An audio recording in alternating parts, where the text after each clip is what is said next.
When Marina Lobo asked for one day of honest work, she didn't expect to find a man with a guarded heart, a farm with hidden scars, or a past that would upend her future.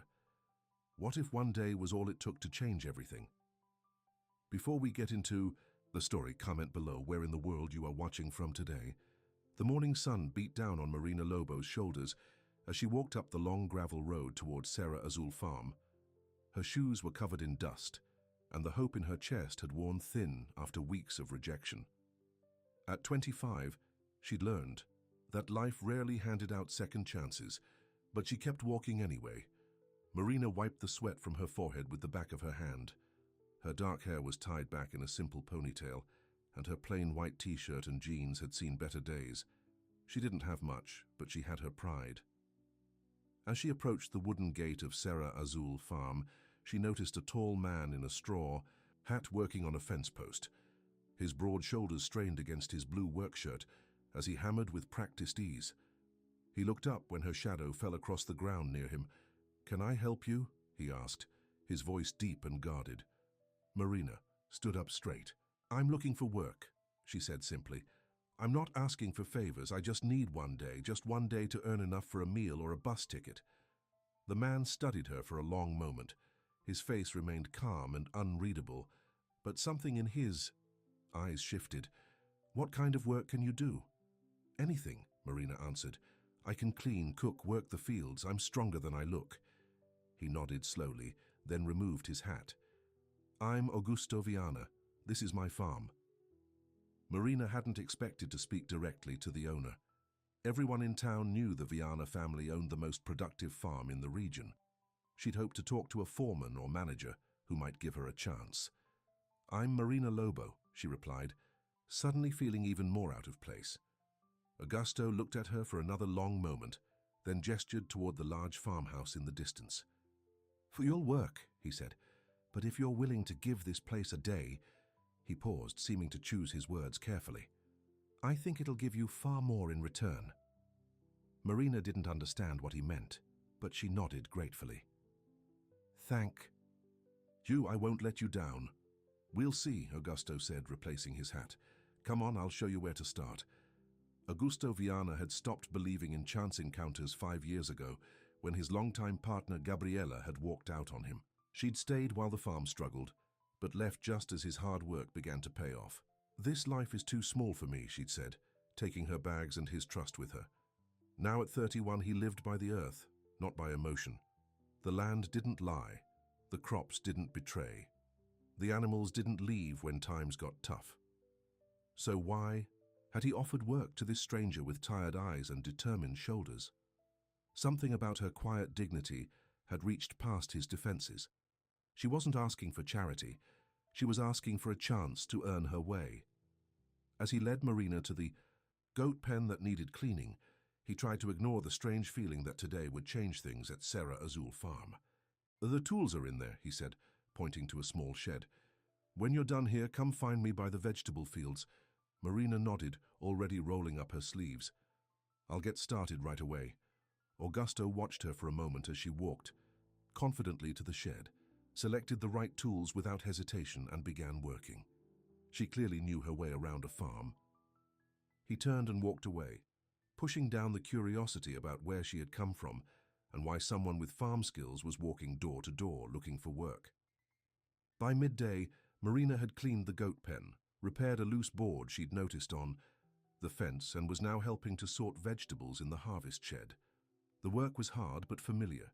She'd grown up on a small family plot before everything had fallen apart. Augusto appeared in the doorway with 2 sandwiches and bottles of water. He handed one of each to Marina without a word. "Thank you," she said, suddenly realizing how hungry she was. He nodded and sat on a crate across from her. "You know your way around a farm," he observed. Marina took a bite of the sandwich. Fresh bread, cheese, and tomato before answering. "My grandfather had a small place when I was growing up. Nothing like this, but he taught me everything he knew." "What happened to it?" Marina's eyes clouded. "My mother sold it after he died. Her boyfriend convinced her it was too much work." The bitterness in her voice was impossible to hide. "They spent the money in less than a year. Then he left." Augusto didn't respond, but something in his expression told Marina he understood, more than she'd said. "And your mother?" he finally asked. Marina shrugged. "She chose him over me when I told her he was bad news." "I haven't seen her in 3 years." Augusto nodded, then stood up. "There's more work to do before sundown. When you're finished here, I need help with the irrigation system in the North Field." Marina watched him go, surprised by his lack of pity. Most people gave her that sad, uncomfortable look when they heard about her family. Augusto had simply accepted it as fact, something that had happened, not something that defined her. It felt strangely refreshing. By sunset, Marina's muscles ached, but it was the good kind of tired that came from honest work. When a goat had slipped in the mud near the pond, she'd lifted it without being asked. When she'd noticed a fence sagging in the vegetable garden, she'd fixed it. The work felt good, like she was part of something that mattered. Augusto found her washing up at the outdoor pump. "You did well today," he said, handing her an envelope. Marina dried her hands and took it. Inside was more money than she'd expected for a day's work. "This is too much," she said, looking up at him with surprise. Augusto shook his head. "It's what the work was worth." Marina felt a lump in her throat.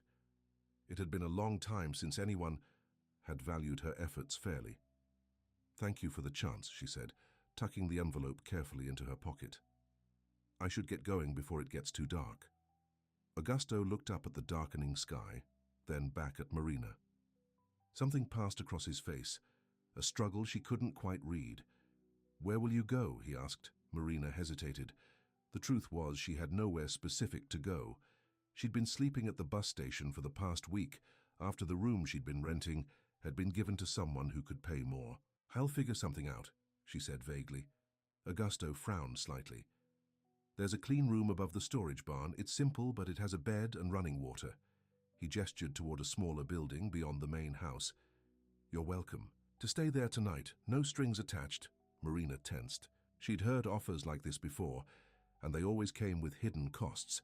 Augusto seemed to read her thoughts. "The door locks from the inside," he added quietly. "I won't bother you. It's just an offer of a safe place to sleep." Marina studied, his face looking for any sign of deception. All she saw was an honest offer. "Why are you being so kind to a stranger?" she asked. Augusto looked away for a moment. "Because someone once showed me kindness when I needed it." He turned back to her. "The offer stands, your choice." With that, he walked away toward the main house, leaving Marina to decide. The room above the barn was small but clean, just as Augusto had promised. A single bed with fresh sheets stood against one wall. There was a small bathroom with a shower, a table with a lamp, and a chair by the window that overlooked the farmland. Marina sat on the edge of the bed, still trying to understand the strange turn her day had taken. She'd woken up at the bus station, her few possessions in a backpack, with just enough money for one more meal. Now she had a clean place to sleep and enough money to last a week if she was careful. A knock at the door startled her. She approached, cautiously. "Who is it?" "It's Augusto. I brought you some dinner if you're hungry. I'll just leave it outside the door." Marina waited until she heard his footsteps retreating down the stairs before opening the door. On a tray outside was a plate of food, rice, beans, chicken, and vegetables, still warm and smelling delicious. Beside it was a glass of milk and a small bowl of what looked like homemade pudding. She brought the tray inside and sat at the table by the window. As she ate, she looked out at Serra Azul Farm in the moonlight. The fields stretched out before her, peaceful and promising in the silver light. For the first time in months, Marina felt a small spark of hope ignite in her chest. Augusto sat on his porch, a cup of coffee growing cold beside him as he stared out at the barn where Marina was staying. What had possessed him to invite a complete stranger to stay on his property? It went against everything he'd promised himself after Gabriela left. Trust no one, need no one, live by the land, not by the heart. And yet, there was something about Marina Lobo that had broken through his carefully constructed walls. The way she worked, with quiet determination and care. The way she'd fixed that fence without being asked. The flash of hurt in her eyes. When she spoke of her mother's betrayal, he recognized that hurt. He carried the same wound. Augusto sighed and picked up his coffee, grimacing when he realized it had gone cold. Tomorrow he would pay Marina for her day's work and she would move on. That was the arrangement. One day. That's all she had asked for, and that's all he had offered. So why did the thought of her leaving already feel like a loss? Marina woke before dawn, a habit formed from years of farm life.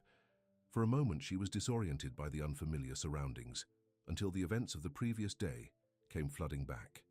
Serra Azul Farm, Augusto Viana. One day's work.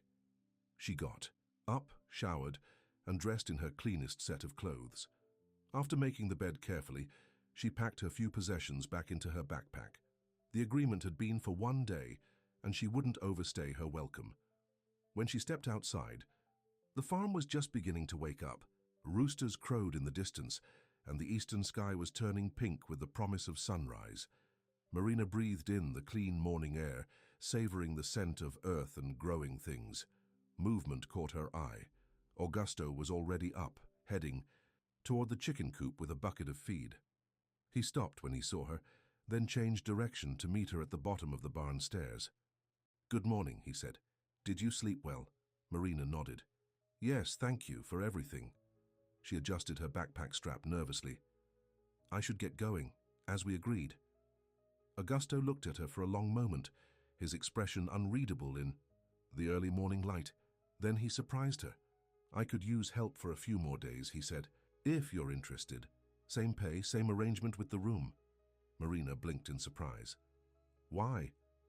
Augusto gestured around the farm. "It's a lot for one person to manage. My usual helper, João, broke his leg last week. He'll be out for at least a month." He looked back at her. "You're a good worker. It makes sense." Marina hesitated. The offer was tempting, more than tempting. A few more days of steady work and a safe place to sleep could give her time to figure out her next steps. "Just a few days?" she asked cautiously. Augusto nodded. "Unless you have somewhere else you need to be." Marina thought about the bus station and the dwindling opportunities in town. "No," she admitted. "I don't have anywhere specific to go." "Then stay," Augusto said simply. "Help me with the farm. When you're ready to move on, you can go with money in your pocket and a reference for your next job." The offer sounded too good to be true, but everything about Augusto Viana had been straightforward so far. No hidden agendas, no strings attached. "Okay," Marina said finally. "A few more days." Something that might have been relief crossed Augusto's face, but it was gone so quickly Marina couldn't be sure. He nodded and handed her the bucket of chicken feed.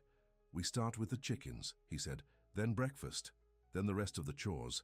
Marina took the bucket, and for the first time, in a long while she smiled, a real smile that reached her eyes. "Lead the way." 3 days turned into a week turned into 2. Marina fell into the rhythm of life at Serra Azul Farm with surprising ease. Each morning, she and Augusto would start the day with chores, working side by side in comfortable silence broken only by necessary conversation about the tasks at hand. But slowly things began to change. Augusto started asking her opinion about the vegetables they were planting. He listened when she suggested a different way to arrange the irrigation system. At mealtimes, he began to share stories about the farm's history and his plans for its future, and Marina found herself sharing bits of her own life in return, not all at once but in small pieces, testing the waters of trust that had been frozen for so long. "My grandfather wanted me to go to agricultural college," she told Augusto, one evening as they sat on the porch after dinner. "He was saving money for it, but after he died, that dream died too." Augusto nodded thoughtfully. "It's not too late, you know. There are scholarships, programs for people with practical experience." Marina shook her head. "Maybe someday." "Right. Now I'm just trying to stay afloat." "You're doing more than that," Augusto said quietly. "You're rebuilding." The simple observation hit Marina with unexpected force. He was right. For the first time since her life had fallen apart, she wasn't just surviving, she was beginning to look forward to each new day. Later that night, alone, in her room above the barn, Marina stood by the window looking out at the moonlit farm. She had come to Serra Azul asking for one day of work to buy a meal or a bus ticket. Instead, She had found something she hadn't even known she was looking for, a place where she belonged, at least for now, and perhaps, though she hardly dared, admit it even to herself, someone who was beginning to matter more than she had expected. Augusto couldn't pinpoint exactly when things had changed. When had he started looking forward to seeing Marina each morning? When had her smile become something he sought out? When had her opinion become something he valued above his own in matters of the farm? As they worked together in the fields, one afternoon he found himself watching her, the sun caught in her dark hair as she bent to examine a row of young tomato plants. She handled them with care, speaking softly to them as if they could understand her encouragement. "You're going to grow big and strong," she told the plants. "Just you wait and see." Augusto smiled to himself. Only someone who truly understood farm life would talk to plants that way. When she straightened and caught him watching, a flush spread across her cheeks. "My grandfather always said plants respond to kind words," she explained, embarrassed. "He was right," Augusto agreed. "My father said the same thing." They worked in silence for a while longer before Augusto spoke again. "Why did you come to Serra Azul that day?" he asked. "Of all the farms in the area, why this one?" Marina didn't answer immediately. When she did, her voice was soft. "My grandfather used to tell me stories about this place. He said the Viana family knew how to work with the land, not against it." She looked up at Augusto. "He respected your father a great deal." Augusto felt a tightness in his chest. His father had been gone for 10 years now, but his legacy lived on in the farm. "What was your grandfather's name?" "Eduardo Lobo." Recognition dawned on Augusto's face. "Eduardo Lobo. My father mentioned him. He came to help when we had that big storm back in '98, brought extra hands from his own farm to help us save our crops."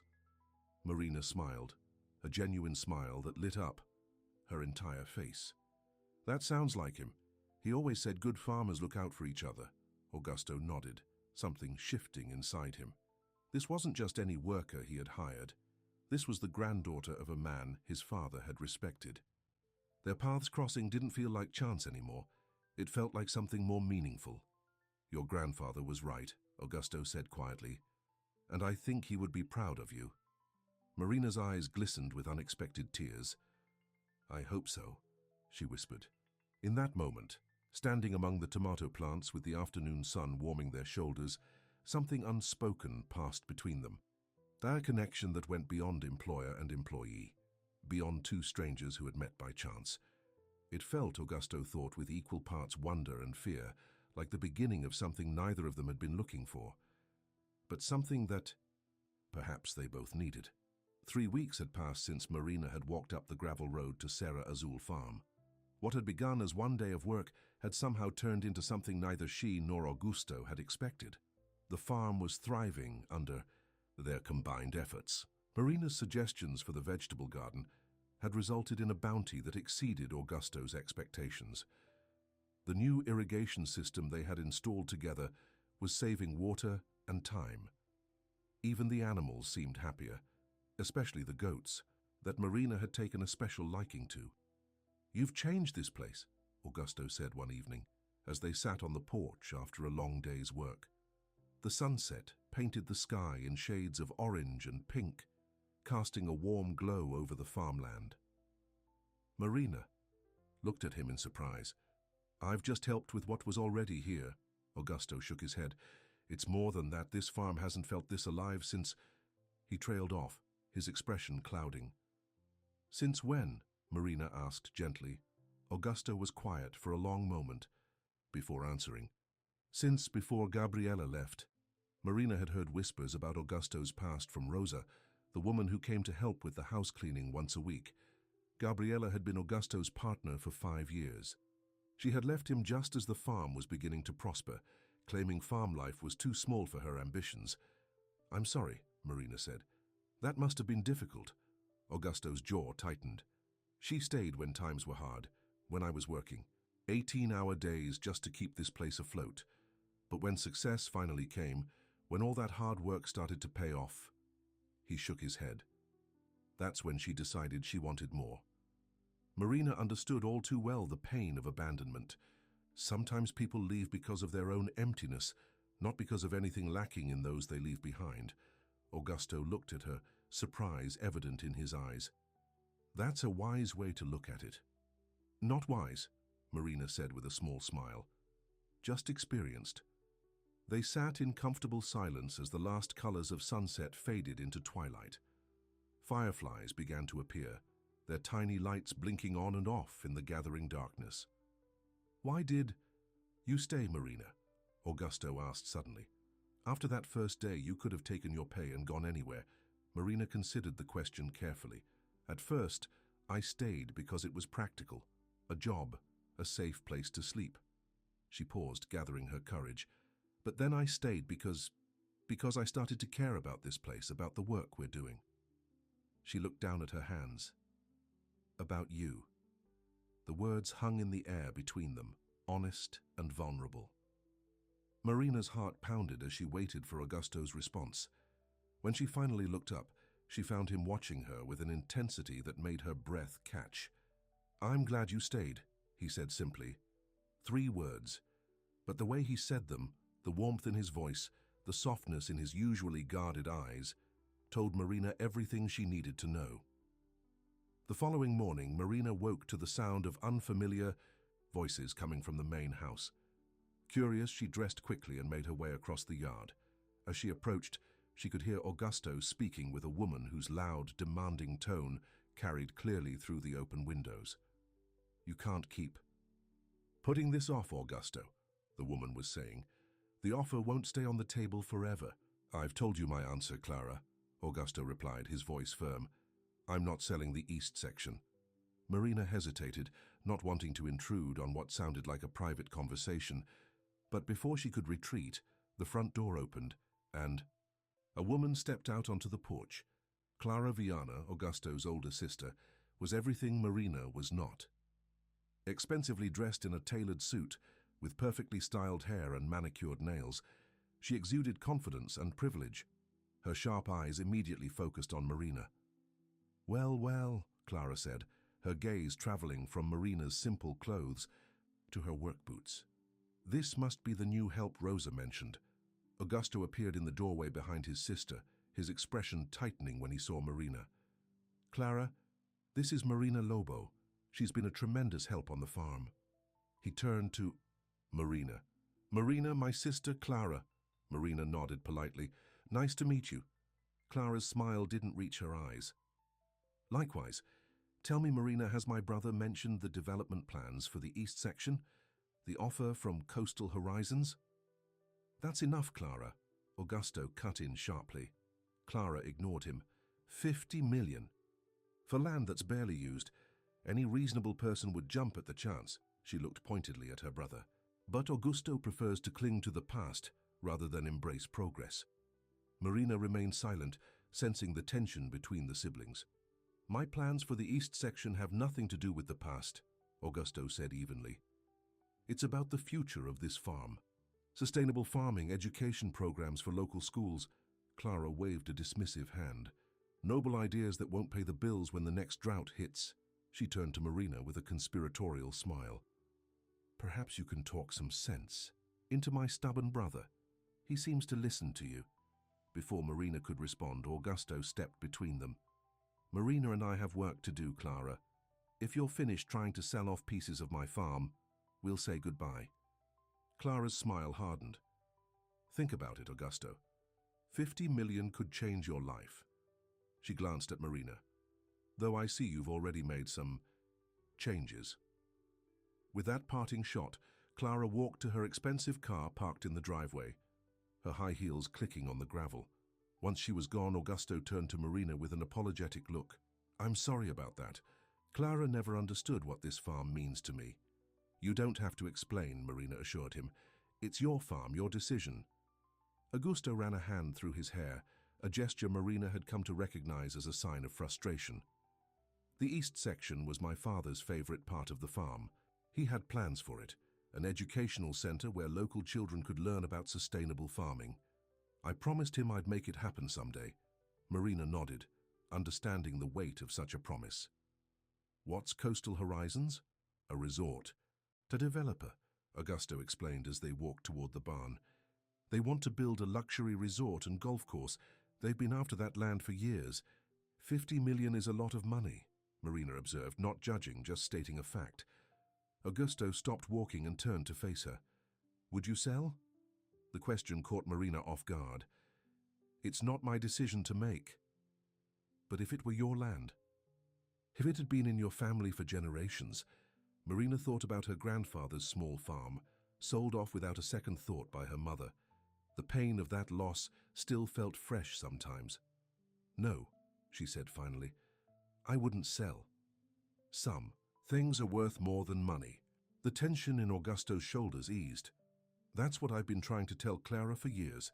She sees the farm as an asset to be liquidated. I see it as a legacy to be preserved and improved. As they continued their walk to begin the day's chores, Marina felt a deeper connection forming between them. It wasn't just about physical attraction or enjoyment of each other's company. It was about shared values and understanding what truly mattered in life. For the first time since arriving at Serra Azul, Marina allowed herself to imagine a future here, not just as a worker, but as something more. The days that followed settled into a pleasant routine. Mornings were for farm work, tending to the animals, checking the crops, fixing whatever needed repair. Afternoons often found Marina and Augusto working side by side in the vegetable garden or riding the perimeter of the property on horseback. Evenings were Marina's favorite time. After dinner, they would sit on the porch, sometimes talking, sometimes in comfortable silence, watching the stars appear in the darkening sky. It was during one of these evening conversations that Augusto first brought up the idea that would change everything. I've been thinking about the East section, he said, his voice thoughtful. About my father's plans for the educational center. Marina nodded, encouraging him to continue. I think it's time to move forward with it, Augusto said, and I'd like you to help me plan it. Marina stared at him in surprise. Me? Why me? Augusto smiled, the gentle smile that had become more frequent in recent weeks. Because you understand what I'm trying to do here. You see the farm the way I do, not just as a business, but as something meaningful, something that can make a difference. Warmth spread through Marina's chest at his words. I'd be honored to help. Good, Augusto said, sounding relieved, because I've already told the architect to include an office for the program director. Marina blinked. Program director. Augusto looked at her directly, his eyes serious. I want you to run it, Marina. You have the knowledge, the experience, and the heart for it. Marina's thoughts raced. This wasn't just a job offer. This was Augusto asking her to be part of his long-term plans to help build something lasting at Serra Azul. You don't have to answer right away, Augusto added quickly, misinterpreting her silence. Take some time to think about it. Marina shook her head, her decision already made. I don't need time. Yes, I'll do it. Augusto's face lit up with a smile that made Marina's heart skip a beat. Without thinking, he reached for her hand, squeezing it gently. Thank you. The simple touch sent a current of electricity through Marina. For a moment, neither of them moved, both acutely aware of the connection between them, not just their joined hands, but the deeper bond that had been growing since that first day. Slowly, Augusto released her hand, but his eyes held hers, communicating, something words couldn't express. We should start planning tomorrow, he said, his voice slightly rougher than before. There's a lot to do. Marina nodded, not trusting herself to speak. Something had shifted between them tonight, moving them from friendship into uncharted territory. It was both thrilling and terrifying. As she walked back to her room above the barn later that night, Marina felt lighter than she had in years. For the first time since her grandfather died, she had a purpose, a future worth working toward, and she had someone to share it with, who understood her in ways no one else ever had. The next few days were filled with planning sessions for the educational center. Marina and Augusto spent hours at the kitchen table, drawing up ideas, researching similar programs, and visiting the East section to determine the best location for the buildings. Their excitement was palpable as the vision took shape. The center would include classrooms, demonstration gardens, and a small animal area where children could learn about livestock care. There would be programs for schools during the week and workshops for families on weekends. We could partner with the university in the city, Marina suggested one afternoon as they walked the proposed site. Bring in agricultural students as interns to help with the programs. Augusto nodded enthusiastically. And offer scholarships for local students interested in sustainable farming. He looked at Marina with admiration. You have a gift for this, you know, for seeing possibilities. Marina smiled, warmed by his praise. My grandfather always said I had more ideas than sense. He was wrong about the sense part, Augusto said with a chuckle.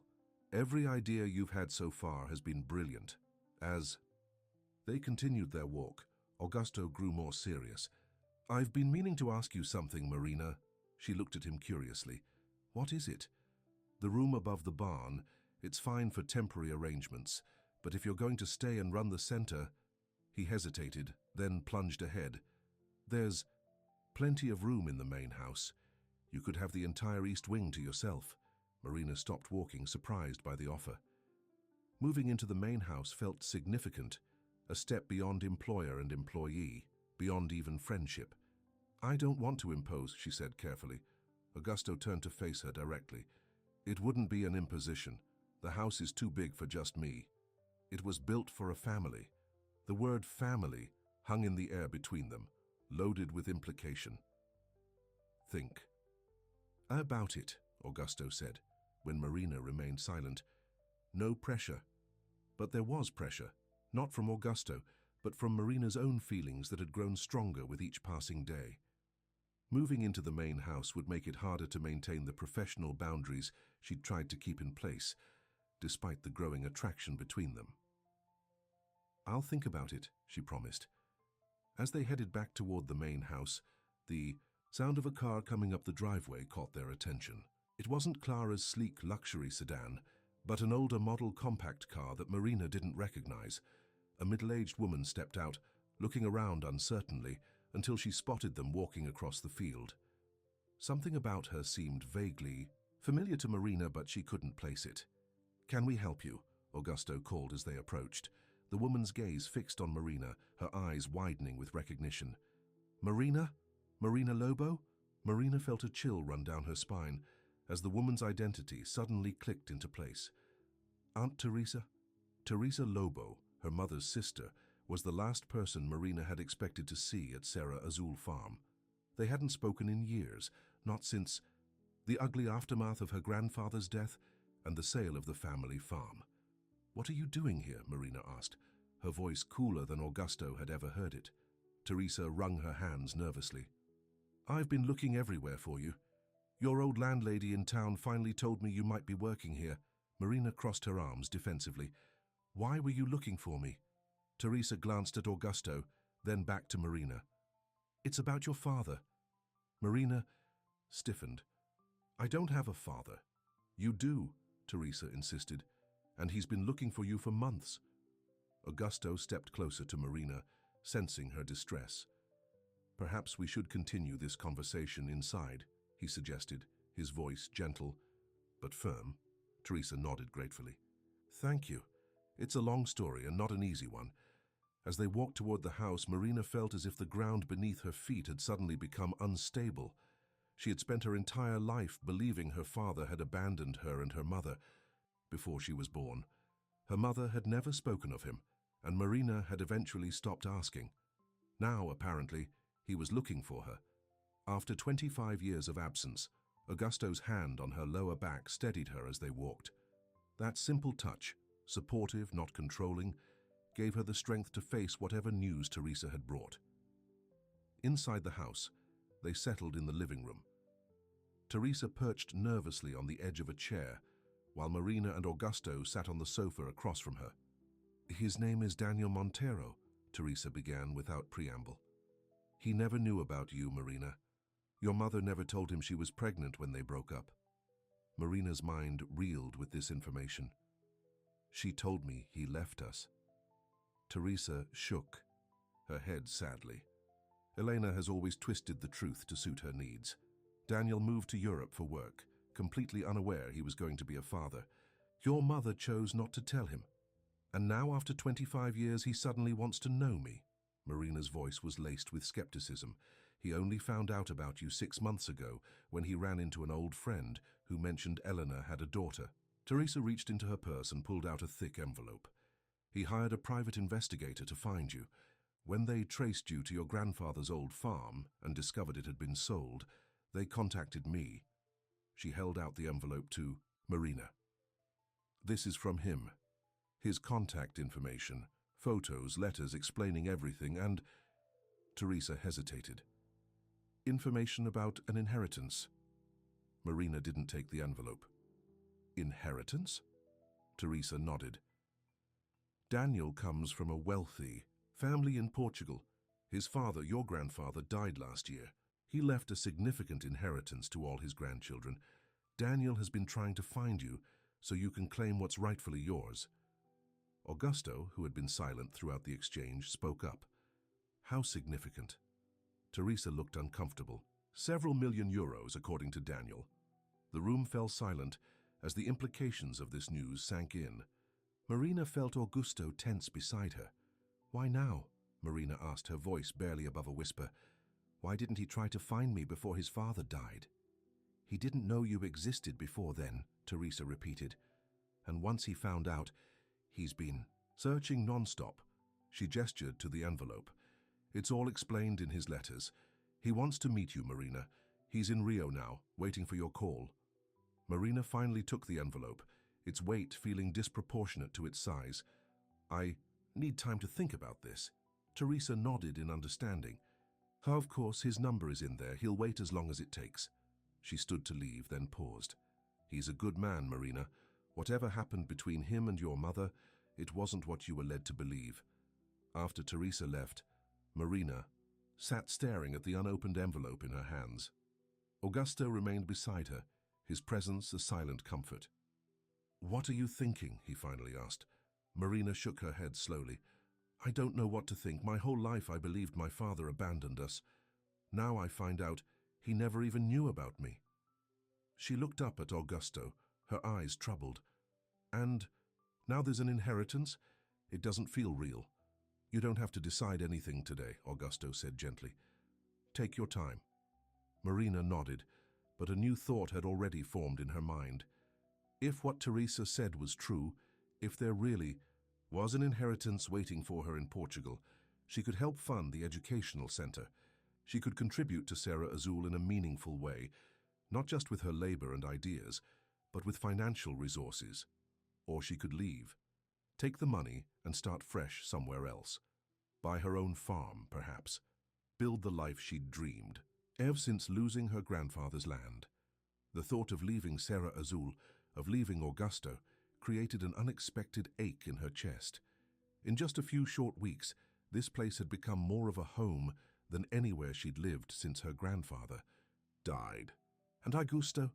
She looked at him now, at his concerned eyes and the slight furrow of his brow. He had given her a chance when she had nothing. He had treated her with respect and kindness. He had shared his dreams with her and invited her to be part of them. Was she really considering walking away from all that? Whatever you decide, Augusto said as if reading her thoughts, I'll support you. The simple statement, offered without condition or expectation, brought tears to Marina's eyes. In a world where people had always wanted something from her, or had given up on her entirely, Augusto's steadfast support was a rare and precious gift. Thank you, she whispered, reaching for his hand. As their fingers intertwined, Marina made a silent promise to herself. Whatever came of this unexpected revelation about her father and the inheritance, she wouldn't make any decisions without careful thought. She had spent too many years reacting to the choices others made for her. This time, the choice would be truly hers. And as she looked at Augusto, his hand warm and solid in hers, she knew that choice wouldn't be easy. Because for the first time in her life, Marina Lobo had found something money couldn't buy. A place where she belonged, and a man who saw her for exactly who she was. For 3 days, the envelope from Daniel Montero sat unopened on the small table in Marina's room above the barn. Each morning she would look at it before heading out to start her chores. Each night she would return to find it waiting, a physical reminder of the choice she had to make. Augusto hadn't pressed her about it.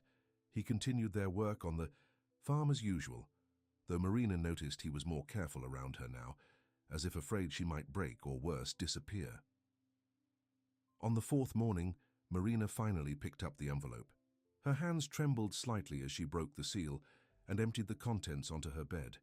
Photos spilled out first. A middle-aged man with salt and pepper hair and a kind smile. In some pictures he was younger, standing in front of various European landmarks. In others, he was with an elderly couple that Marina assumed were his parents, her grandparents. Then there were the letters. Several of them, each dated over the past 6 months, chronicling Daniel's shock at discovering he had a daughter, his desperate search to find her, and his hopes for a relationship. The final document was the most overwhelming, a legal letter explaining the inheritance. Teresa hadn't exaggerated. The sum was staggering, enough to change Marina's life completely. But there was a catch. To claim it, she would need to travel to Portugal to meet with the family lawyers and formally establish her identity as Daniel Montero's daughter. Marina sat back, her mind spinning. A father she had never known, grandparents she had never met, a fortune she had never expected. It was too much to process all at once. She carefully gathered everything back into the envelope, tucked it into her pocket, and headed to the main house where Augusto would be waiting with coffee, as had become their morning ritual. She found him at the kitchen table, studying blueprints for the educational center. He looked up when she entered, his expression brightening. "Good morning," he said, pouring her a cup of coffee. Marina sat down across from him, placing the envelope on the table between them. "I opened it." Augusto's eyes went to the envelope, then back to her face. "And?" "It's all true," Marina said, quietly. "He didn't know about me. He's been looking for me ever since he found out." She paused, then added, "And there is an inheritance, a large one." Augusto nodded, his face carefully neutral. "How do you feel about all this?" It was the right question, not what she was going to do, but how she felt. That was Augusto, always concerned with her feelings rather than her actions or decisions. "Confused," Marina admitted. "Angry at my mother for lying all these years, curious about this man who is supposedly my father." She looked down at her coffee. "And scared." "Of what?" Augusto asked gently. Marina met his gaze. "Of making the wrong choice." Understanding dawned in Augusto's eyes. "You're thinking of going to Portugal?" It wasn't a question, but Marina nodded. "Anyway, I have to, don't I? At least to meet him, to find out who he is, who I am." Augusto reached across the table and took her hand. "You know who you are, Marina. You're the woman who walked up my driveway asking for one day's work. The woman who fixed fences without being asked. The woman who talks to plants and lifts goats out of mud puddles." His words brought tears to Marina's eyes. "But what if there's more to me than that? What if there's a whole other life I was meant to have?" Augusto squeezed her hand. "Then you should find out. But remember, the life you were meant to have isn't always the one that will make you happy." Marina knew he was thinking of Gabriela, who had chosen a different life over the one she shared with him, the fear that Marina might make the same. Choice was written plainly on his face, though he was trying to hide it. "I'd come back," she said softly. "After meeting him, sorting out the inheritance, I'd come back to Serra Azul." Hope flickered in Augusto's eyes, but caution tempered it. "You say that now, but once you're there, once you see what that kind of money could mean for your future, it wouldn't change what matters to me," Marina insisted. Augusto smiled sadly. "Money changes people, Marina, not always for the better." Before she could argue further, the sound of a car coming up the driveway interrupted them. They both stood and went to the window. A sleek black car was pulling up, one neither of them recognized. "Are you expecting someone?" Marina asked. Augusto shook his head, his expression wary. "No."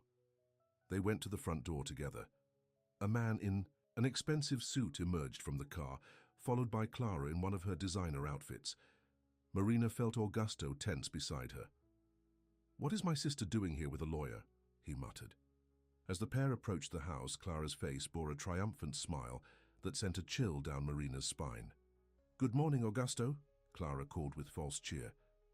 I've brought someone you need to meet. This is Rafael Mendez from Coastal Horizons.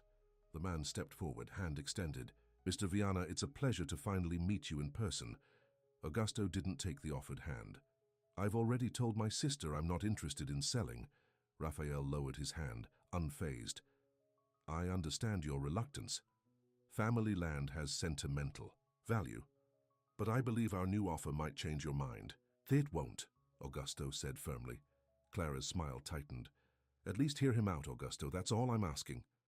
Augusto looked like he wanted to refuse, but years of good manners prevailed. Fine, you have 5 minutes.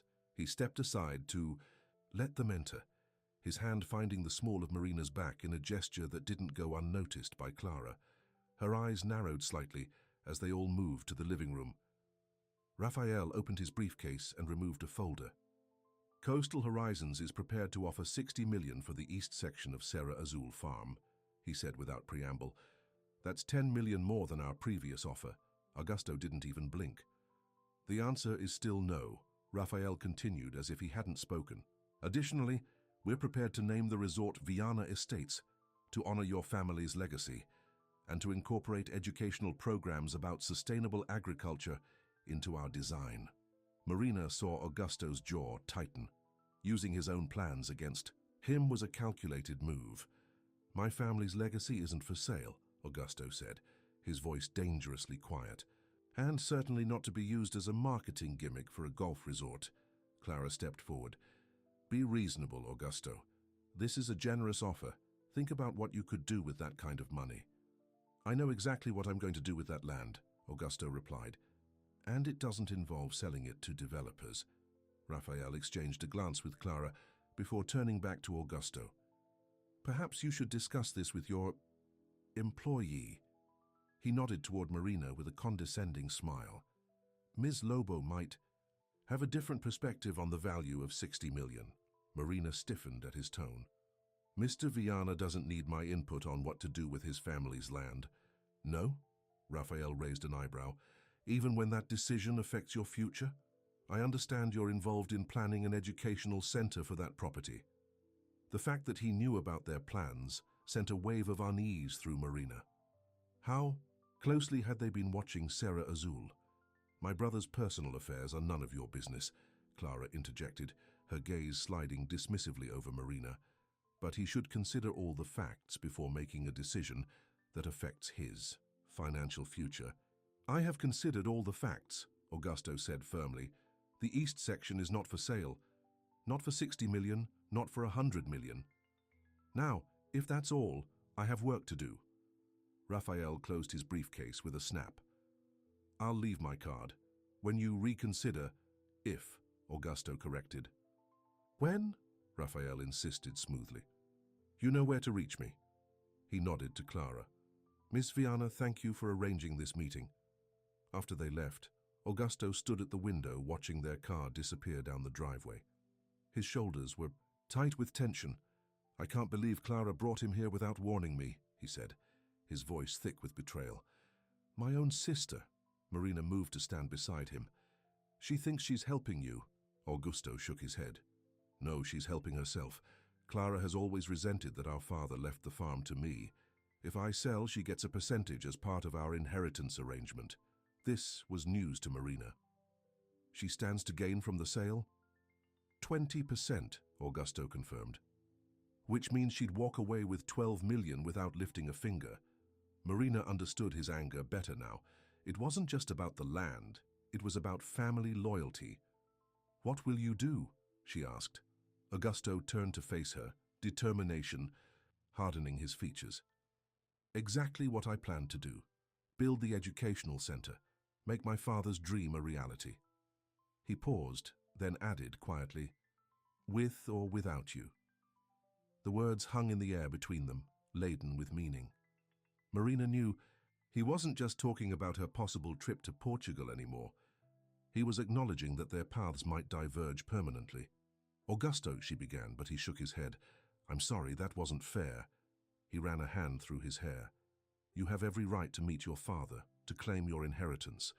I shouldn't make you feel guilty about it. Marina reached for his hand. "You're not making me feel guilty. I'm doing that all on my own." A sad smile touched his lips. "That's because you care. About the farm, about the center, about me." "I do," Marina admitted softly, "more than I ever expected to." Something shifted in Augusto's eyes, a warmth, a longing that made Marina's heart beat faster. He stepped closer, one hand coming up to touch her cheek. "Marina," he said, his voice rough with emotion, "I never thought I'd feel this way again after Gabriella left. I closed myself off, told myself I was better alone, and then you showed up, asking for one day of work." Marina leaned into his touch, her eyes never leaving his. "One day was all it took," she whispered. The space between them disappeared as Augusto lowered his head and kissed her. It was gentle at first, tentative, as if he was afraid she might pull away.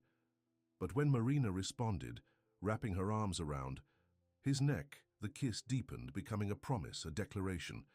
When they finally parted, both breathless, Augusto rested his forehead against hers. "Whatever you decide about Portugal, about your father, just know that you have a place here with me." Marina nodded, unable to speak around the lump in her throat. She had never expected to find this, a man who saw her completely and loved her anyway. A place that felt like home after years of wandering. But now there was Daniel Montero, a father she had never known, an inheritance that could change everything, and a decision that grew more complicated with each passing day. That evening, Marina sat on the porch steps of the main house staring out at the sunset. The events of the day swirled in her mind, the letters and photos from Daniel, the unexpected visit from Clara and the developer, and most of all, the kiss she had shared with Augusto. The sound of a car coming up the driveway pulled her from her thoughts. For a moment she tensed, thinking Clara had returned with more pressure tactics. But this was a different car, a rental, judging by the sticker on the windshield. Marina stood as the car parked and a man stepped out. He was tall, with salt and pepper hair, and a hesitant smile that looked oddly familiar. It was the same smile she had seen in the photographs that morning. Daniel Montero. Marina's heart pounded as he approached, his eyes, the same shade of brown as hers, fixed on her face with an expression of wonder. "Marina," he asked, his voice carrying a slight accent. She nodded, unable to find her voice. He stopped a respectful distance away. "I'm Daniel, your father." He hesitated, then added, "I hope it's okay that I came. Your Aunt Teresa said you might need time, but I couldn't wait. I've been searching for you for so long." Before Marina could respond, the front door opened and Augusto stepped out. He took in the scene with one glance, immediately understanding. "Who this visitor must be, Mr. Montero?" he asked, moving to stand beside Marina. Daniel nodded. "Yes, and you are?" "Augusto Viana, this is my farm." Augusto extended his hand, which Daniel shook firmly. "It's beautiful," Daniel said, looking around at the rolling hills of Serra Azul. "Teresa told me Marina has been working here." "She's been more than just working here," Augusto said, his hand finding Marina's in a gesture of support. "She's become an essential part of Serra Azul." Daniel's eyes dropped to their joined hands, then back to Marina's face. "I see." He smiled sadly. "I've missed so much of your life." The simple statement, spoken with genuine regret, broke through Marina's shock. "It wasn't your fault," she said. "You didn't know about me." Daniel shook his head. I should have stayed in touch with your mother after we parted ways." "If I had—" "You can't change the past," Marina said, echoing words her grandfather had often told her. "We can only move forward from here." Daniel nodded, his eyes bright with unshed tears. "That's why I'm here. To move forward. To get to know my daughter, if she'll let me." The vulnerability in his voice touched something in Marina. This man had traveled across an ocean to find her. Whatever his motives, that effort deserved acknowledgement. "Would you like to come inside?" she offered. "We can talk." Relief washed over Daniel's face. "I would like that very much." Augusto squeezed Marina's hand. "I'll give you two some privacy. I have some work to finish in the barn." Marina looked at him gratefully. "Thank you." As Augusto walked away, Daniel watched him go with a thoughtful expression. "He seems like a good man." "He is," Marina confirmed as she led the way into the house. "The best I've ever known." In the living room, they sat across from each other, the weight of 25 years of absence between them. "I don't know where to begin," Daniel admitted. "There's so much I want to ask, so much I want to tell you." Marina nodded in understanding. "Start with why you're here. Now, after all this time." Daniel leaned forward, his hands clasped together. "I'm here because, when I found out I had a daughter, my world changed in an instant. Everything I thought I knew about my life was suddenly different." He paused, gathering his thoughts. "I never had children with my wife. We tried, but it wasn't meant to be. And then to discover that I had a child all along, it was like being given a gift I never knew I wanted until it was in front of me." His sincerity was unmistakable, and Marina felt her defenses beginning to lower. "Your wife, is she here with you?" A shadow passed over Daniel's face. "Beatrice died 3 years ago. Cancer." He twisted the wedding band he still wore. "We were married for 20 years. "I'm sorry," Marina said, and meant it. Another loss, another empty space in both their lives. "She would have loved to meet you," Daniel said softly. "She always wanted a daughter." The conversation flowed more easily after that. Daniel told Marina about his life in Portugal, his work as an architect, his relationship with his parents, her grandparents. In return, she shared stories of growing up with her grandfather, the small farm they had tended together, and the pain of losing both the farm and the only parent who had truly cared for her. "Your grandfather sounds like a remarkable man," Daniel said when she finished. "I wish I could have met him." "He would have liked you," Marina said, surprising herself with the certainty of this statement. "He valued honesty and hard work. He would have understood that you didn't abandon us by choice." Daniel's eyes filled with regret. "I missed so much. Your first steps, your first words, all the birthdays and holidays." "We can't get those back," Marina said gently, "but maybe we can have something going forward." Hope brightened Daniel's expression. "That's all I ask for, a chance to know you now." He hesitated, then added, "And perhaps, if you're willing, a chance for you to know Portugal, to meet your cousins, to see the house where my family has lived for generations." Here. It was the invitation she had been expecting, the chance to step into a new life, to claim the inheritance Teresa had mentioned. "Is this about the money?" Marina asked directly. "The inheritance your father left." Daniel shook his head firmly.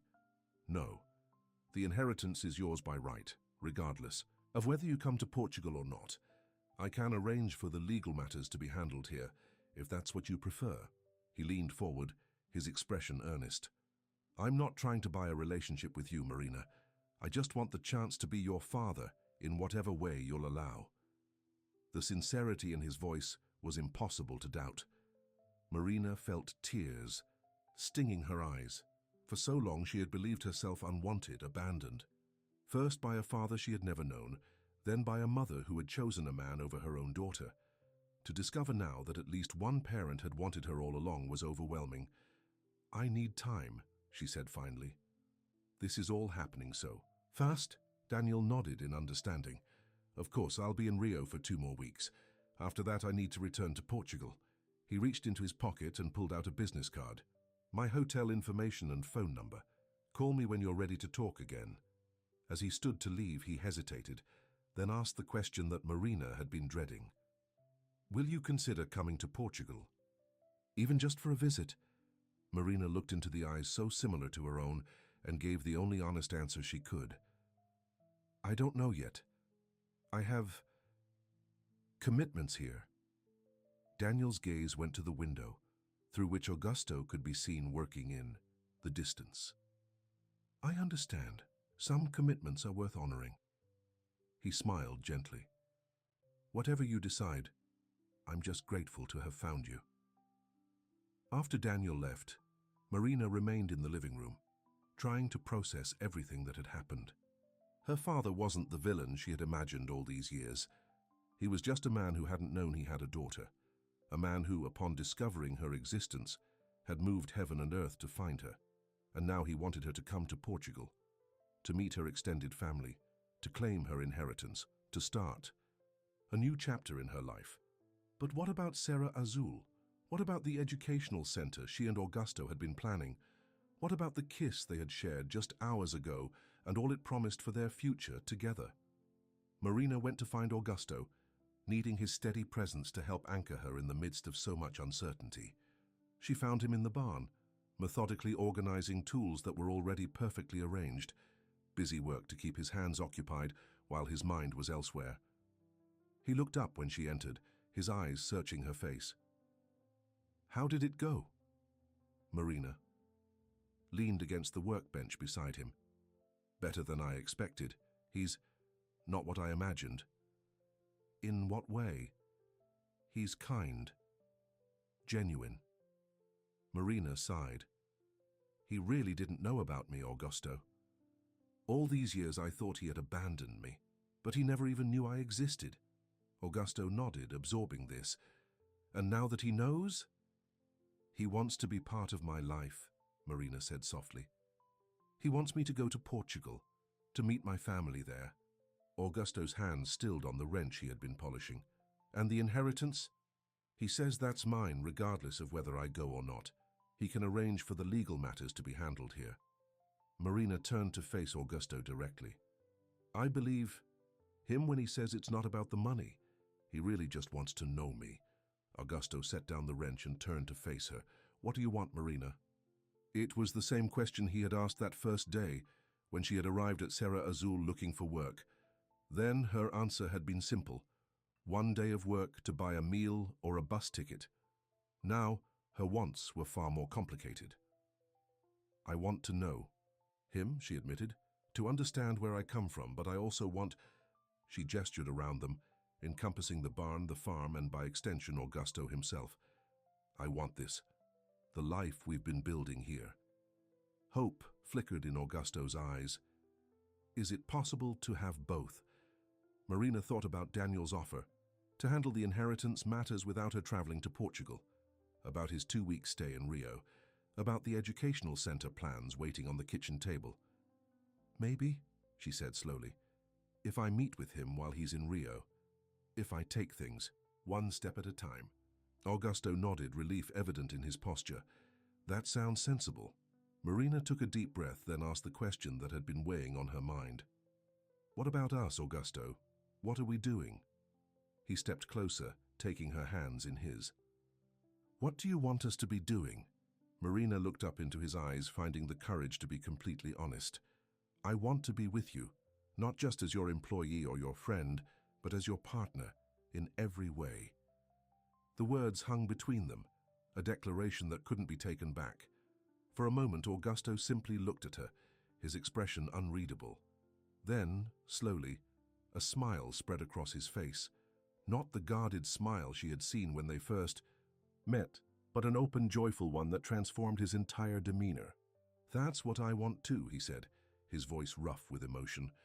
"From the moment you fixed that fence without being asked, I think part of me knew you were different, special." Marina laughed, tears of joy pricking her eyes. "A fence? That's what? Won your heart?" Augusto's smile widened. It was a very well-repaired fence. Then he was kissing her again, and Marina felt all the pieces of her scattered life beginning to align. Here in Augusto's arms, she had found what she had been searching for without even knowing it. A place to belong, a purpose that mattered, and a love that asked for nothing but offered everything. But even as she melted into his embrace, a small voice in the back of her mind reminded her that nothing was settled yet. Daniel was still waiting for her answer. The inheritance still existed. And choices would still have to be made. For now, though, Marina pushed those thoughts aside. Tonight was for celebrating what she and Augusto had found in each other. Tomorrow would be soon enough to face the complications that remained. The next morning, Marina woke early in her room above the barn. Today would be the day she called Daniel to arrange a meeting in Rio. She would take Augusto with her, she decided. It was important that the 2 men in her life meet properly, especially now that she and Augusto had acknowledged their feelings for each other. As she dressed, Marina heard the sound of raised voices coming from the direction of the main house.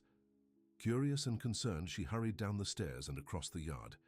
As she approached, she could make out Augusto's voice, tense with anger, and another voice she recognized. Clara. "You had no right to go behind my back like this," Augusto was saying as Marina entered through the kitchen door. Clara stood in the living room, arms crossed defensively. "I'm trying to help you, Augusto. You're being stubborn and irrational about this." "It's my farm, Clara, my decision." Clara noticed Marina first, her eyes narrowing. "Well, if it isn't the faithful employee, or is it more than that now? Rosa tells me you two have been quite close lately." Augusto turned, his expression softening when he saw Marina. "Marina, I'm sorry about this. Clara was just leaving." "No, I wasn't," Clara insisted. "Not until you listened to reason." She turned to Marina with a calculating smile. "Perhaps you can talk some sense into my brother. Surely you can see the benefit of $60 million over some quaint little educational center that will never turn a profit." Marina met Clara's gaze steadily. "The value of something isn't always measured in profit." Clara's smile tightened. "How philosophical of you. But tell me, wouldn't you rather be with a wealthy man than a stubborn farmer clinging to outdated ideals?" "Clara, enough," Augusto warned, his voice dangerously low. But Clara wasn't finished. "I did some checking on you, Marina Lobo, daughter of Elena Lobo, known around town for her questionable choices in men, granddaughter of Eduardo Lobo, whose little farm was sold off for pennies after his death. No education beyond high school. No permanent address before you showed up here." She raised an eyebrow. "Quite the rags to riches story you're crafting for yourself, isn't it?" Marina felt the blood drain from her face. Clara had investigated her, dug into her past, laid bare the most painful parts of her life as if they were something shameful. Augusto stepped between them, his face tight with fury. "Get out, Clara, now." "The truth hurts, doesn't it?" Clara said, gathering her purse. "But someone had to say it. She shows up out of nowhere, works her way into your life, and suddenly you're rejecting. A $60 million offer? Hope in your eyes, Augusto. She's using you, just like Gabriella did." Augusto's hands clenched into fists at his sides. "Marina is nothing like Gabriella. She's honest, hard-working, and she cares about Serra Azul for what it is, not what it's worth." Clara laughed bitterly. "You always were a romantic fool. Well, don't say I didn't warn you." She turned to leave, then paused at the door. "By the way, I saw the man who visited yesterday, quite well dressed for someone just passing through. Another of your admirers, Marina?" With that parting shot, Clara swept out of the house, leaving a tense silence in her wake. Augusto turned to Marina, his expression a mixture of anger and concern. "I'm so sorry about that. Clara had no right to speak to you that way." Marina shook her head, still reeling from Clara's attack. "She doesn't trust me. She thinks I'm after your money."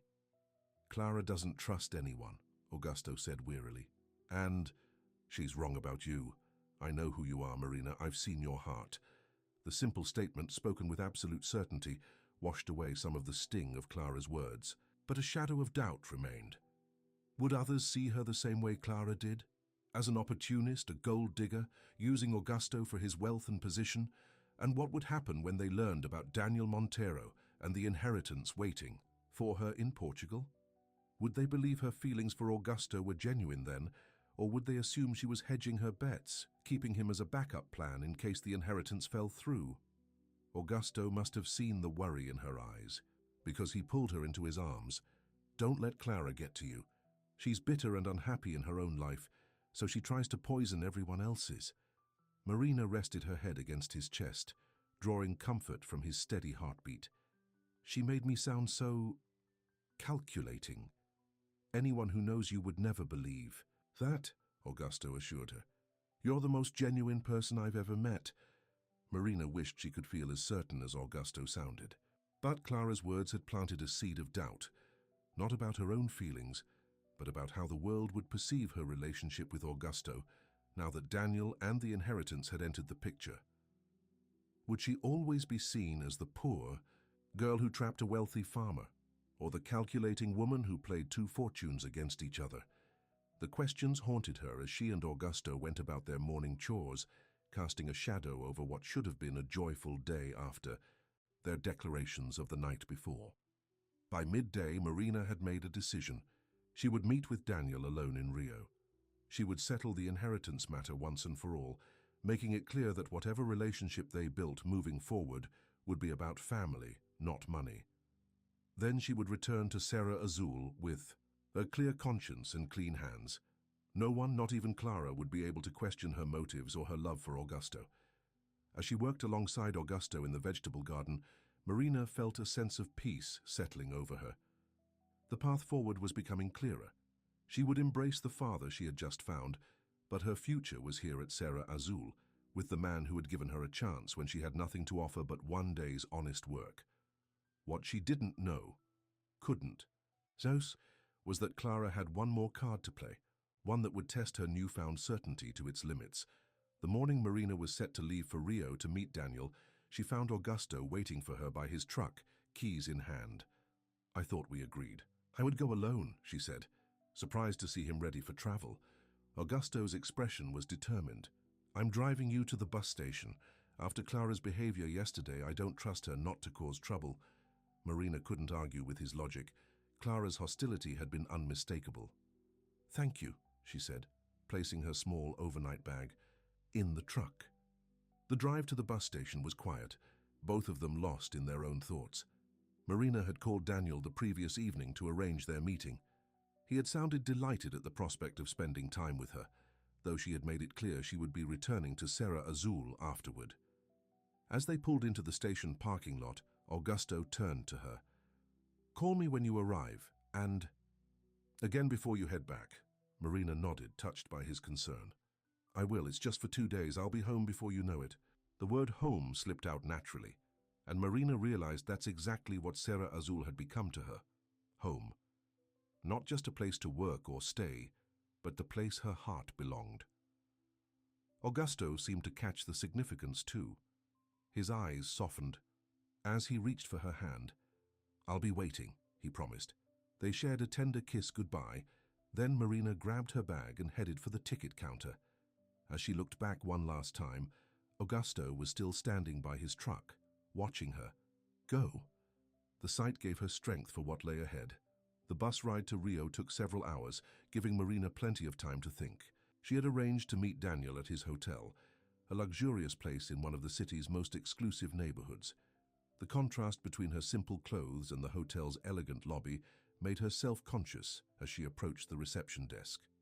"I'm here to see Daniel Montero," she told the clerk. The young man nodded. "Mr. Montero is expecting you. He's in the restaurant on the mezzanine level." Marina made her way up the sweeping staircase, her heart pounding with nervousness.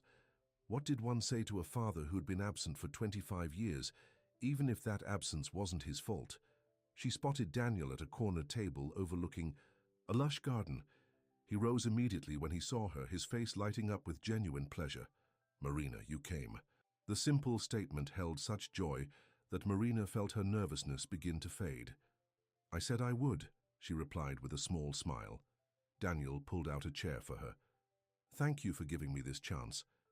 As they settled into conversation over lunch, Marina found herself warming to this man who shared her eyes and smile. Daniel was a good listener, genuinely interested in her life and experiences. He asked about her childhood, her grandfather, her dreams for the future. "And this farm where you're working now, Serra Azul, it seems to mean a great deal to you," he observed, after she had spoken at length about the educational center plans. Marina nodded. "It does. It's become home." Daniel studied her face. "And its owner? Augusto, was it? He's more than just your employer, isn't he?" Marina felt a blush rising in her cheeks. "Yes," she admitted. "We care deeply for each other." A smile touched Daniel's lips. "I could see that when I met him, however briefly, the way he looked at you." He shook his head slightly. "It reminded me of how I used to look at your mother." The mention of Elena sobered Marina. "Why did you two separate, if you don't mind my asking?" Daniel sighed, setting down his fork. "We were very young. I had just finished my architecture degree and had been offered a position with a prestigious firm in Lisbon. Elena didn't want to leave Brazil." He paused, lost in memory. "We argued. said things we couldn't take back. I left for Portugal thinking she would change her mind eventually, but she didn't, Marina guessed. Daniel shook his head. No, and I was too proud to come back. By the time I realized what I had lost, she had disappeared. I tried to find her a few times over the years, but he gestured helplessly. Life moved on. I met Beatrice, we married, built a life together. And now? Marina asked gently. Daniel's eyes met hers. Now I've discovered that a piece of my heart has been in Brazil, all along, growing up without me. His voice grew thick with emotion. I miss so much, Marina. Your first steps, your first day of school, your graduation, all the moments a father should be there for. Marina reached across the table and took his hand. The gesture felt right, natural. We can't change the past, but we can build something now, can't we? Hope brightened Daniel's face. I would like that very much. They spent the rest of the day together, walking through the city as Daniel shared stories of his life in Portugal, and Marina told him more about her work at Serra Azul. By the time they returned to the hotel for dinner, Marina felt as if she had known Daniel for years instead of days. Over dessert, Daniel finally brought up the subject of the inheritance. I've arranged for the family lawyers to come to Rio tomorrow, he said. They can explain everything and begin the process of transferring your grandfather's legacy to you. Marina set down her spoon. Before we go any further with that, I need you to understand something. I'm not looking for money, Daniel. I came here to get to know you, not to claim an inheritance. Daniel smiled warmly. I know that, Marina, but the inheritance is rightfully yours regardless of our relationship. My father would have wanted you to have it. What exactly are we talking about? Marina asked. Aunt Teresa mentioned several million euros, but she wasn't specific. Daniel took a sip of his wine before answering. My father was a successful businessman. When he died, his estate was divided among his children and grandchildren. Your share, as his only unknown grandchild, was held in trust until you could be found. He paused. The amount is 12 million euros, Marina gasped. The number was staggering, far more than she had imagined. I don't even know what to say. You don't have to say anything, Daniel assured her. It's yours, by right. What you do with it is entirely up to you. Marina thought of all that money could do, not just for her, but for Serra Azul. The educational center could be built without financial constraints. The irrigation system Augusto had been saving for could be installed immediately. The old equipment could be replaced with new, more efficient models. But then Clara's accusatory voice echoed in her mind. Quite the rags-to-riches story you're crafting for yourself, isn't it? Would accepting this inheritance validate Clara's suspicions? Would it change how Augusto saw her? Would it change her? I need to think about this, Marina said finally. Daniel nodded in understanding. Of course. The lawyers will explain all. Your options tomorrow. There's no rush to make any decisions. As they said goodnight in the hotel lobby, Daniel hesitated, then asked the question Marina had been dreading. Have you given any thought to visiting Portugal? Meeting the rest of the family? Marina had prepared for this. I can't right now. Daniel, my life is at Serra Azul. The educational center is just getting started and... She paused. And Augusto and I are building something together. Something important. Instead of disappointment, understanding filled Daniel's eyes. You love him. It wasn't a question, but Marina answered anyway.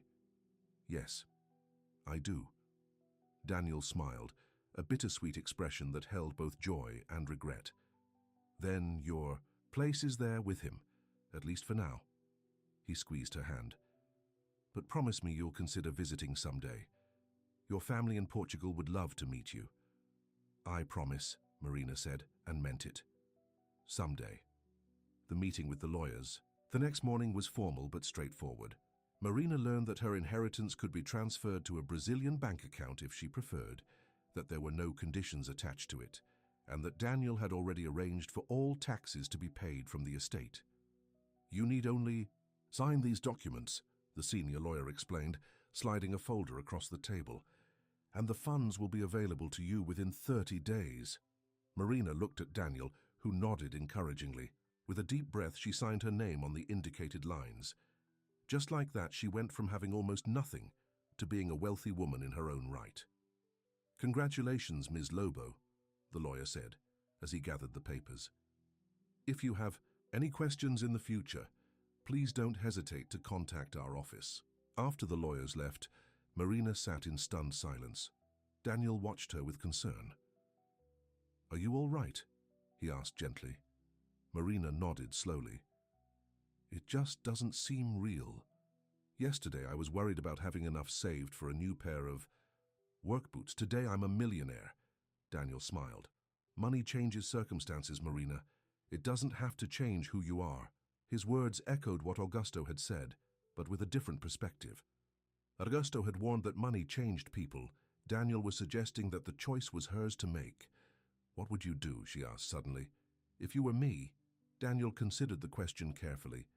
"I would use it to build the life I truly want, not the life others expect me to have."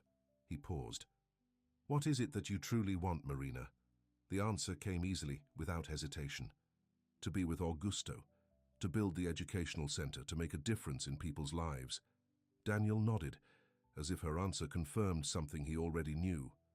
"Then that's what you should do. The money is a tool, nothing more. Use it to build the life you want, with the man you love." Put that way, it seemed so simple. The inheritance wasn't a burden or a test. It was an opportunity, a chance to contribute to Serra Azul, not just with her labor and ideas, but with resources that could help make their shared dreams a reality. Marina hugged Daniel impulsively. "Thank you for everything." Daniel returned the embrace, his arms tight around her. "No, Marina. Thank you for giving me the chance to be your father." As they said goodbye at the bus station later that day, Daniel pressed a small box into Marina's hand. "A gift," he explained. "Something to remember me by until we meet again." Inside was a delicate gold necklace with a small pendant in the shape of a tree. "It was my mother's," Daniel said. "Your grandmother's. She would have wanted you to have it." Tears filled Marina's eyes as she fastened the necklace around her neck. "I'll treasure it." Daniel kissed her cheek. "Be happy, Marina. That's all a father really wants for his daughter." As the bus pulled away, Marina watched Daniel's figure grow smaller in the distance. The meeting had been everything she had hoped for and more. She had found not just an inheritance, but a father who genuinely cared for her. Now she was heading home, to Serra Azul, to Augusto, to the future they would build together. With her new wealth, she could contribute as an equal partner, not just an employee or a charity case. For the first time in her life, Marina felt truly empowered to shape her own destiny. When the bus arrived back in town, Marina was surprised not to see Augusto waiting for her. She had called him that morning to let him know her arrival time, and he had promised to be there. Puzzled, she checked her phone. No messages, no missed calls. A sense of unease began to grow as she waited, watching other passengers greet their families and depart. After 30 minutes, she decided to call him. The call went straight to voicemail. Now genuinely worried, Marina approached the ticket counter. "Excuse me, could you call a taxi for me? I need to get to Serra Azul Farm." The clerk looked at her strangely. "Serra Azul? Augusto Viana's place?" Marina nodded. "Yes, do you know it?" The clerk exchanged glances with another employee. "You haven't heard then?" Marina's heart dropped. "Heard what?" "There was a fire last night at the main house. The world seemed to tilt beneath Marina's feet." "A fire? Was anyone hurt? Is Augusto okay?" The clerk shrugged. "I don't know the details. Just that the fire department was called out there late last night." Marina didn't wait to hear more. She rushed outside, frantically looking for a taxi. Finding none, she approached a man getting into his truck. "Please, I need a ride to Serra Azul Farm. There's been a fire. I'll pay whatever you ask." The man, a local farmer she vaguely recognized, nodded. "Hop in. No payment needed. I heard about the fire on the radio this morning. Bad business, that." The drive to Serra Azul was the longest of Marina's life, her mind racing with worst-case scenarios. Why hadn't Augusto called her? Was he injured or worse? As they approached the farm, Marina could see the damage from the road. The east wing of the main house, The wing Augusto had offered to her just days ago was a blackened shell. The roof collapsed and windows shattered. "Oh my God," she whispered as the truck came to a stop in the driveway. "Looks like they managed to save most of it," the farmer observed. Lucky the wind was blowing east away from the barns. Marina barely heard him as she jumped from the truck and ran toward the house. "Augusto!" she called, her voice cracking with fear. "Augusto!" The front door opened, and there he was, alive, unharmed, though exhausted and soot-stained. "Marina!" Flew into his arms, tears of relief streaming down her face. "I just heard at the bus station. I was so worried, why didn't you call me?" Augusto held her tightly. "I didn't want to worry you while you were with your father, and I lost my phone in the confusion last night." Marina pulled back to look at his face, reassuring herself that he was truly okay. "What happened?" Augusto's expression darkened. "The fire department is still investigating, but they think it was deliberately set." Marina gasped. "Deliberately? Who would do such a thing?" Before Augusto could answer, another voice joined the conversation. "Who indeed?" They turned to see Clara walking toward them from her car, which Marina hadn't noticed in her rush to find. "Augusto, interesting timing, isn't it?" Clara continued, her voice dripping with insinuation. "A fire breaks out the very night you're away in Rio, meeting with a mysterious wealthy man." Marina stared at her in disbelief. "Are you suggesting I had something to do with this?" Clara shrugged elegantly. "I'm merely observing the coincidence. First you worm your way into my brother's affections, then convince him to reject a $60 million offer for land he's barely using, and now this, a convenient fire that damages the house but mysteriously spares the barns and equipment." "That's enough, Clara," Augusto said sharply. "The fire chief already told me it started in the wiring of the east wing, the oldest part of the house. It was an accident, not arson." Clara raised an eyebrow. "If you say so. I just find it curious that your little friend here stands to gain so much from your attachment to this place." Marina felt sick. "You think I set the fire? To what end? To strengthen your hold on my brother, perhaps? To eliminate the competition from coastal horizons? To ensure your position here?" Clara's smile was vicious. "Or maybe it's all part of a larger plan. After all, who knows what you were really doing in Rio?" "She was meeting her father," Augusto said firmly. "And I trust her completely," Clara laughed. "Her father? The father she never knew existed until a week ago? How convenient. And I suppose this long-lost father just happens to be wealthy." Marina felt anger replacing her shock. "Yes, as a matter of fact, he is. And yes, I've inherited money from my grandfather's estate. But that has nothing to do with Augusto or Serra Azul, doesn't it?" Clara challenged. "How much are we talking about, this convenient inheritance?" Marina lifted her chin. 12 million euros. Clara's eyes widened slightly. She clearly hadn't expected such a large sum, but she recovered quickly. Well, well, the poor farm girl strikes it rich, and yet you're still here, clinging to my brother and his struggling farm. Why is that? I wonder. Could it be that you're hedging your bets? Or perhaps you see Serra Azul as an investment opportunity now?" "I'm here because I love Augusto," Marina said simply. "And because I believe in what we're building together," Clara scoffed. "Love, how sweet. And how profitable." Augusto stepped forward, his patience clearly at an end. "That's enough, Clara. You've never understood what Serra Azul means to me, or what Marina means to me. You see everything in terms of profit and loss, but some things can't be measured that way." "Oh, please," Clara rolled her eyes. "Spare me the sentimentality. This farm is an asset, nothing more. And assets should be managed to maximize returns." "This farm is my home," Augusto countered. "My heritage, my future."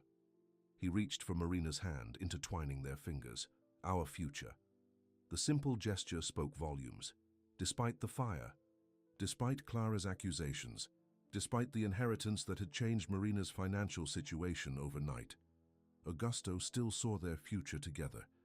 Clara looked from their joined hands to their faces, a new understanding dawning in her eyes. "So, you really do love her?" she said to Augusto, genuine surprise in her voice.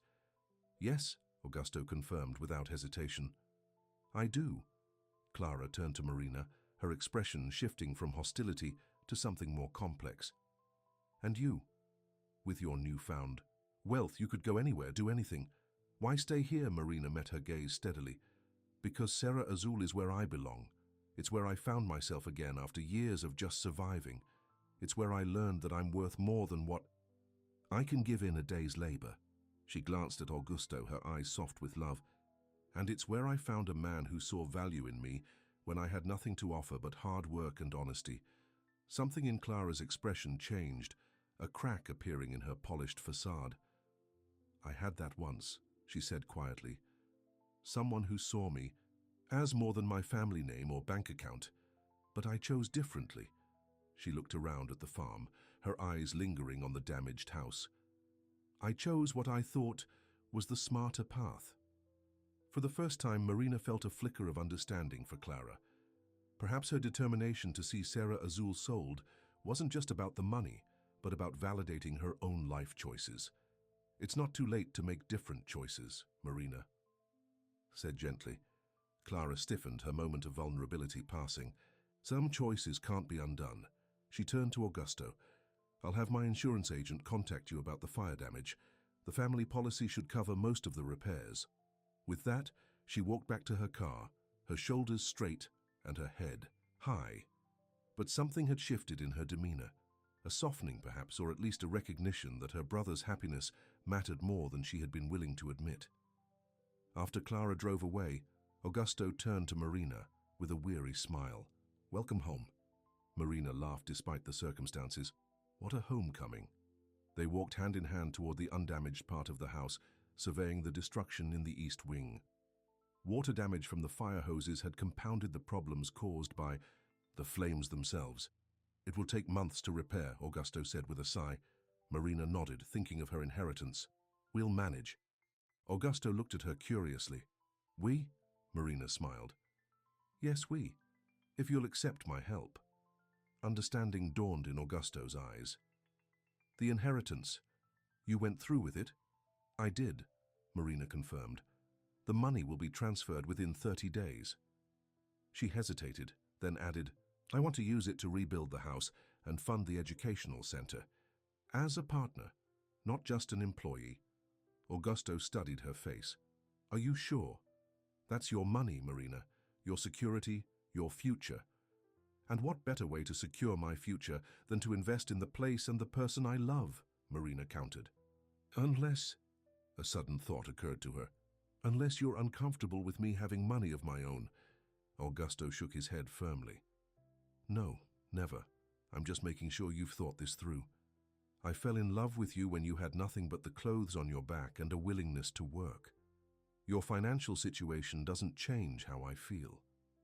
Relief washed over Marina. This was the response she had hoped for, not jealousy or discomfort, but acceptance. Then let me be your partner in every way. Let's rebuild the house together. Let's make the educational center a reality.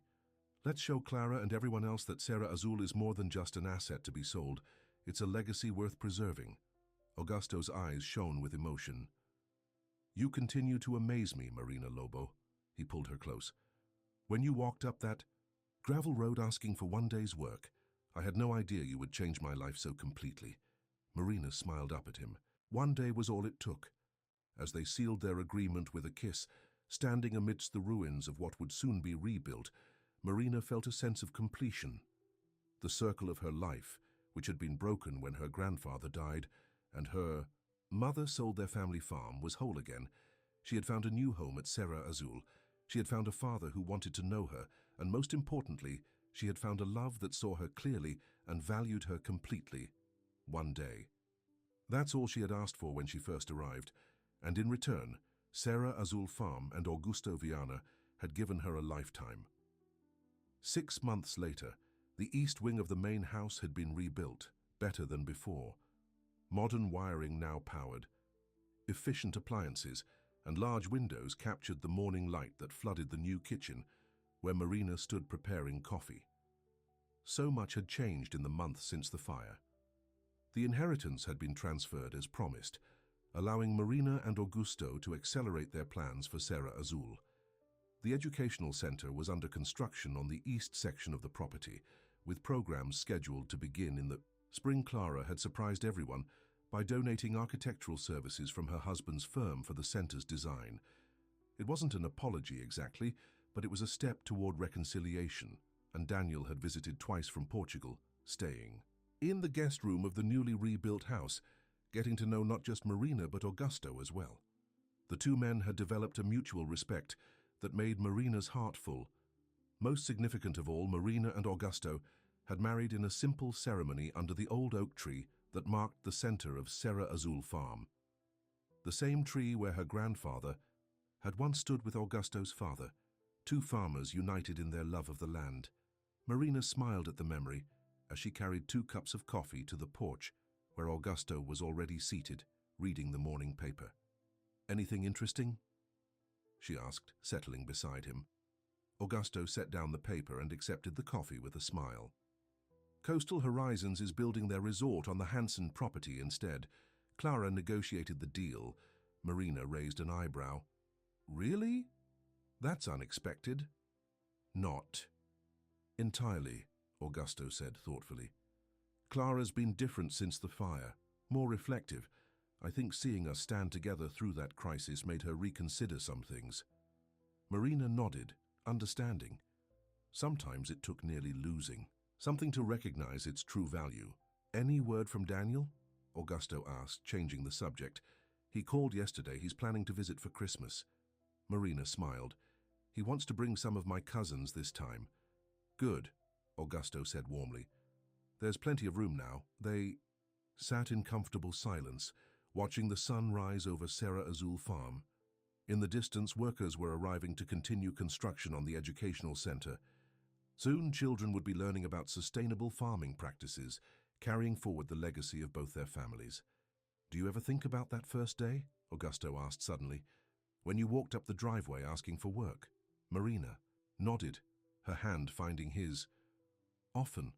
I was so desperate then, so focused on just getting through one more day." And now, Marina looked around at the farm that had become her home, at the man who had become her husband, at the future they were building together. "Now I'm focused on a lifetime of days, with you, with Serra Azul." Augusto squeezed her hand.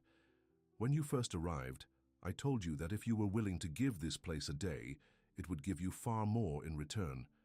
Marina smiled, remembering. "You were right. We both were," Augusto said. "One day was all it took for us to find each other, and now we have all our days ahead of us." As the morning sun bathed Serra Azul in golden light, Marina leaned her head against Augusto's shoulder, content in the knowledge that some journeys begin with a single step, or in her case, a dusty walk up a gravel road, asking for nothing. More than one day's honest work, one day that had changed everything. The end